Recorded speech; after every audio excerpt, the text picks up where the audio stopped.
Êtes-vous prêts pour une grosse expérimentation scientifique? Aujourd'hui, on va reproduire des chimères.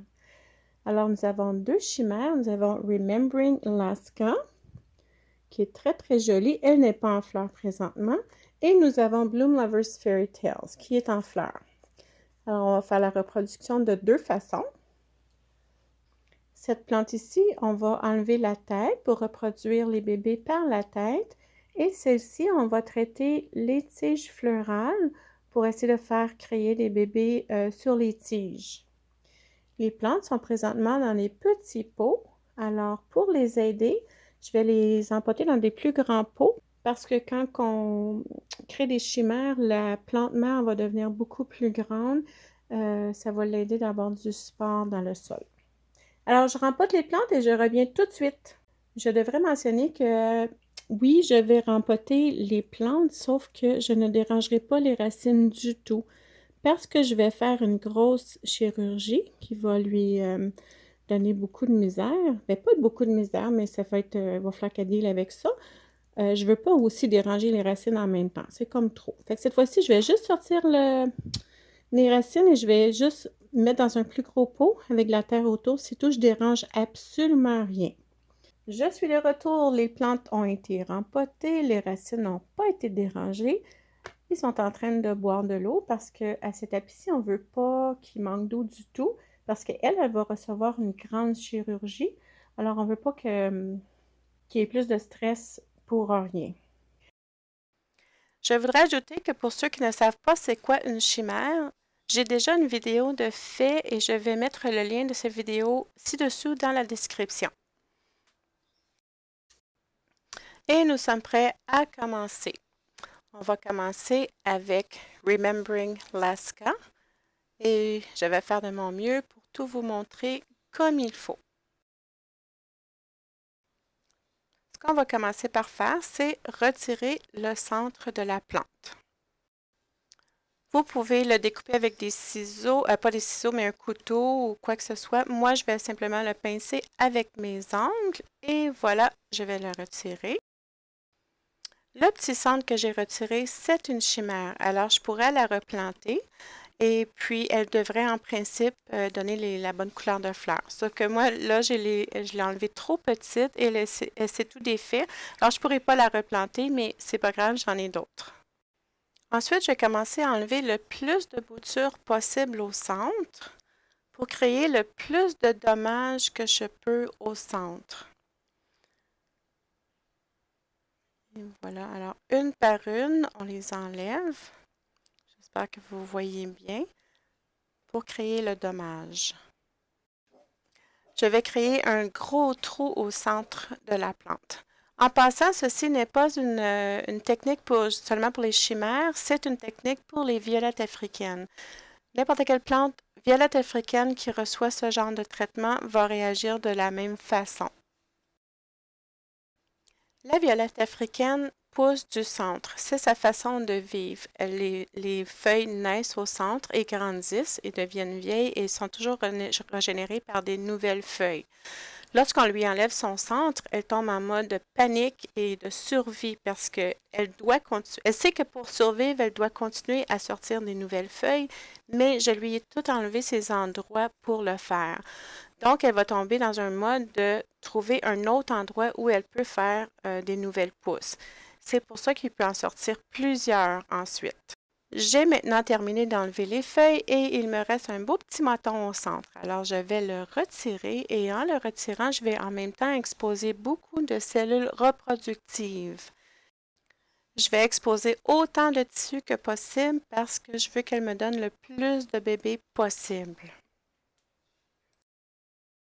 Je sais que j'en parle souvent, mais encore une fois, une petite feuille gourmande, lorsqu'on a une petite feuille qui pousse en dessous de grandes feuilles, on doit les retirer parce que ça tire beaucoup, beaucoup d'énergie et c'est pas bon de les garder sur la plante. Parce que je veux que beaucoup d'énergie aille au centre, je vais retirer une portion des feuilles. La plante doit faire vivre tout, le centre, les feuilles. Alors, si j'enlève les boutures, ça fait moins de monde à faire vivre et ça va laisser plus d'énergie pour aller au centre et travailler les nouvelles petites cellules pour pousser les petits bébés. Et voilà, c'est terminé. Alors certains vont être curieux de voir qu'est-ce qui va se passer. Moi, je le sais, mais on va suivre ça de près. Je dois mentionner que les cellules qui sont au centre de la plante, ce sont des cellules chimères. Il n'y en a pas beaucoup de cellules chimères sur une plante, mais ceux-là, les cellules reproductives le sont. Elles ne sont pas tous, mais certains bébés vont être chimères, certains ne le seront pas. La seule façon de le savoir, c'est de les faire pousser et les monter en fleurs. À partir d'ici, je ne vais pas lui donner de conditions spéciales, mais je vais la mettre sur une tablette près de moi pour que je puisse la vérifier souvent, parce que je veux faire le suivi pour vous montrer la suite, là, aussitôt qu'il y a quelque chose qui se passe, je vais revenir avec une autre vidéo.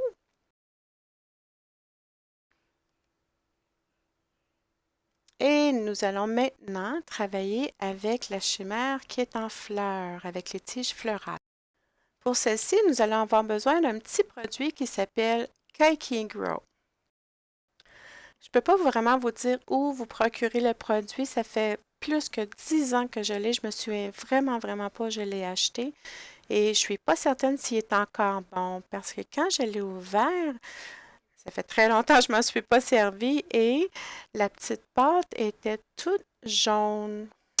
Et je me souviens que quand je l'ai reçue, la petite pâte était verte. Alors, je ne sais pas si c'est encore bon ou pas, mais c'est ce qu'on a aujourd'hui. Alors, on va l'essayer. Si ça ne fonctionne pas, mais il n'y a pas de problème, on va faire, je vais en trouver en ligne, je vais en recommander du nouveau et je recommencerai le projet de science. C'est une petite hormone que quand on ajoute à des cellules reproductives, mais ça les aide à se reproduire rapidement. Et je viens juste de remarquer sur le petit pot que ça vient de Plante Hormone Canada. Maintenant, je ne sais pas si ça existe encore comme compagnie et s'ils sont encore en ligne, mais si vous pouvez regarder en ligne, vous allez peut-être trouver quelque chose. Alors, l'endroit où nous allons utiliser le Keiki Grow, c'est, premièrement, il faut trouver les petites feuilles à la jonction de les fleurs sur la tige fleurale. Et avec une épingle, nous allons gratter doucement juste au-dessus de la feuille où la jonction, où la feuille est accrochée après la tige. Très doucement parce que la petite feuille, elle a à peu près 1 millimètre d'épaisseur. Elle est très facile à casser.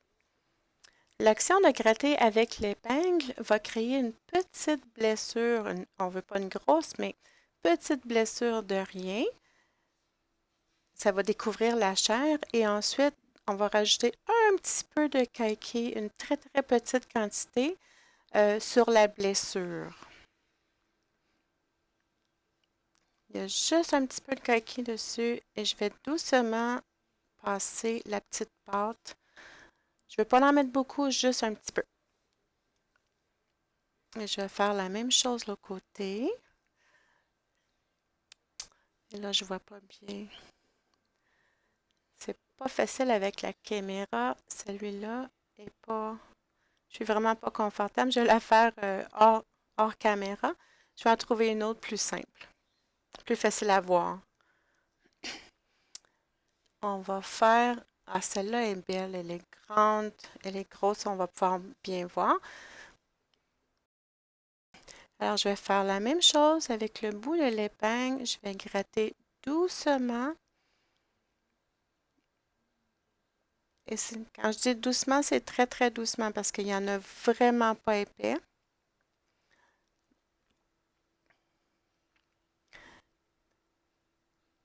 Et je vais ajouter la petite pâte. Et quand je frotte la pâte, là, je mets pas beaucoup de pression parce que ça prend tellement peu pour enlever cette petite feuille, là. On veut vraiment pas mettre beaucoup de keiki parce que c'est des hormones, c'est très puissant. Quand on en met un gros moton, ce qui va sortir, si ça fonctionne, ça va sortir un gros moton de plantes. Ça va être, ce ne sera pas des plantes individuelles motonnées ensemble, ça va être vraiment un gros moton. C'est difficile à expliquer. Je pourrais faire le test puis vous le montrer dans une autre vidéo, mais l'idée, c'est d'en mettre juste un petit peu pour activer les cellules, assez pour produire quelques bébés, mais on ne veut pas avoir un moton de 100 bébés. C'est pas séparable. On veut un moton de 4-5 bébés. Et c'est pour ça qu'on en met très, très peu. Alors, je gratte doucement et un petit peu de pâte. Je trempe doucement les peignes dans la pâte. Je ne ramasse pas. Je vais vous le montrer dans un instant. Et on glisse. Et voilà. Alors, juste pour montrer, je le ramasse pas. Ah, là, c'est tout collé. La façon dont je le fais pour le ramasser, je fais juste passer mon épingle dedans et c'est pas plus que ça. Ce que je vous explique, cette petite partie-là pour les hormones, c'est très important parce que si vous en mettez trop, ça gâche tout le résultat. C'est vraiment très, très peu. C'est une des places où moins, c'est mieux. Et on n'est pas capable de focuser, mais vous voyez l'idée, là, c'est juste un petit peu. Alors, je vais finir de traiter les petites feuilles qui restent et je vous reviens pour vous montrer où on va mettre la plante. Alors, voici le résultat. Les plantules vont rester sous les lumières. J'ai inscrit la date.